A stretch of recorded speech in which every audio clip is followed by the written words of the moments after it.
नमस्कार। आज हम फिर उपस्थित हैं आपके समक्ष एक नई कहानी के साथ। आपने एक कहावत सुनी होगी, बीरबल की खिचड़ी। लेकिन ये कहावत क्यों बनी?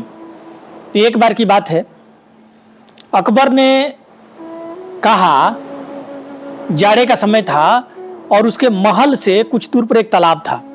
तो उसने बोला कि इस तालाब में जो रात भर रह जाएगा उसको मैं अच्छा खासा इनाम दूंगा। ये सुनकर एक पंडित जी थे बेचारे, जो गरीब थे, तो उन्होंने कहा कि ठीक है। वो बेचारे जाकर के रात भर उस तालाब में रहे। सुबह इनाम मांगने गए तो बीरबल ने कहा कि अच्छा ये बताओ, ये चीज़ तो ठीक है, लेकिन तुम रात भर रह कैसे गए? तो पंडित जी बोल दिए, बोले कि जो आपके यहाँ महल पर जो दिया जल रहा था उसी को देख करके मैं रात भर उस पानी में रह गया। अकबर ने कहा कि तब लगता है तुमको वहां से गर्मी मिल गई, तब तुम रह गए, इनाम तुम्हें नहीं मिलेगा। इनाम नहीं दिया। अब बेचारे पंडित जी भाग के बीरबल के पास गए, कहे कि अब आप ही कुछ बताइए, रात भर मैं ठंड में रहा हूं और वो इनाम देने से मना कर रहा है। बीरबल ने कहा कि अच्छा रुक जाइए, मैं आपको इनाम की व्यवस्था कराता हूं। अगले दिन बीरबल नहीं आए राजा के अकबर के यहाँ। तो अकबर ने बुलावा भेजा, काफ़ी लेट हो गया था कि क्या भाई क्यों नहीं बीरबल आए।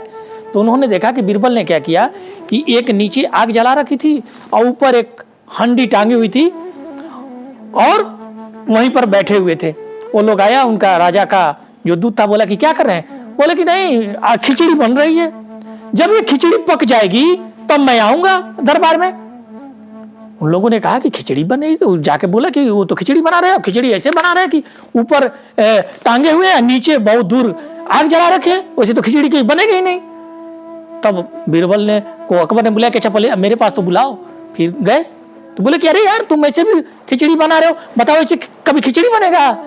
तब बीरबल ने कहा कि इतनी दूर पर खिचड़ी नहीं बन सकता, तो आपके महल से एक दिया जलता है, उसकी गर्मी से पंडित रह गया वहां। तब बात अकबर को समझ में आ गई, उसके अपने गलती का एहसास हुआ और उसने पंडित जी को जो इनाम कहा था वो इनाम दिया। कहानी की शिक्षा ये है कि जब कोई मेहनत करता है और जब आप वादा करते हैं तो उस वादे को पूरा जरूर करना चाहिए।